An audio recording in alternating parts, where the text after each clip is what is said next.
Welcome to my channel Daily Bulletin News.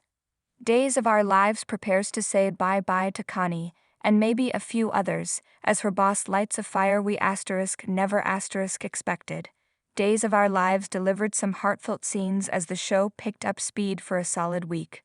Part of that could be because we got nearly no mention of the soap within a soap that shall not be named. Brady did what Brady does. We learned more about Abigail, and Gabby dove headfirst into hate sex. The end is near. Connie's going full Annie Wilkes at this point, trying to spoon-feed Melinda in bed. I was half expecting a cock-a-doodle to come out of her mouth while she went off on Melinda, who just now figured out Connie killed Lie. As our own Lori Wilson said, what did she think was going on? Oh, that cookie Connie. But yeah, the walls are closing in on Leigh's killer. Ava and Stefan are questioning what Connie's up to and what happened to Melinda. Leo just tipped Stephanie off to Connie's visit to Everett. Connie, though, made it clear that Melinda's life is balanced on a razor's edge right now, and Ava's digging around so much, Connie may go after her next. The storyline has to be racing towards a conclusion soon, but that could still be relative, seeing as how there's nothing in spoilers next week about Connie, Melinda, Ava, or anyone who's a part of this story. Bizarre pacing strikes again, which is one of the things I hope the new writers fix. Heartbreak Hotel. Susan Rogers and Lindsay Godfrey were amazing this week. Maggie recounting the accident that paralyzed her and took her parents from her as a teen wasn't just a great nod to history, it was genuinely heartbreaking. I know I've never heard Maggie talk about the accident like that since I've been watching. And saddling Holly with guilt over the cabin keys is a nice touch.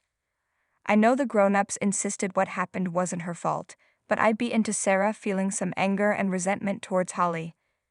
It's fascinating how now that Nicole's gone, the show suddenly remembers who Holly's related to.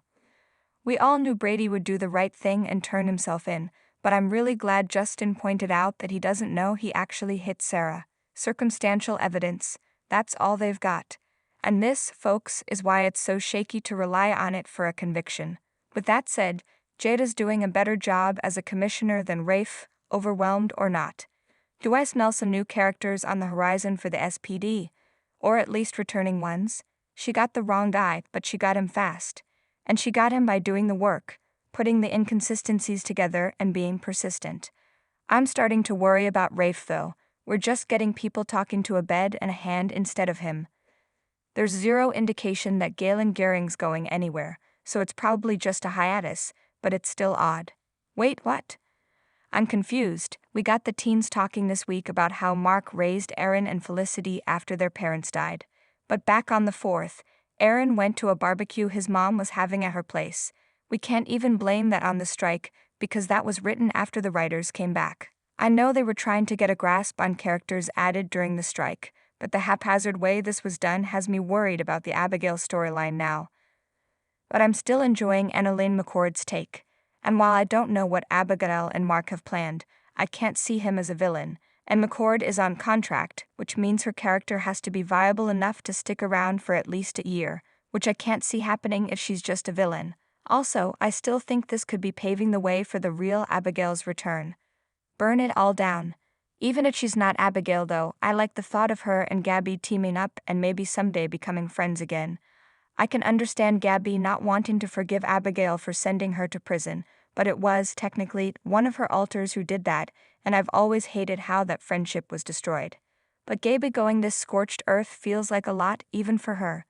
I'm not saying just shrug and move on, but I don't think Stefan would sleep with Ava again, at least not while married to Gabby. He screwed up big time, but there's no doubt that he loves Gabby and wants to make it up to her. At least until he gets wind of this EJ affair. With that said, I was very skeptical about why people who hate each other as much and have such a fraught history as Gabby and EJ would sleep together, even for revenge. But I've got to give the show credit for doing a decent job of the two of them hashing that out, while simultaneously insulting each other. And from what we saw of them going at it, there are definitely sparks. Please subscribe our channel.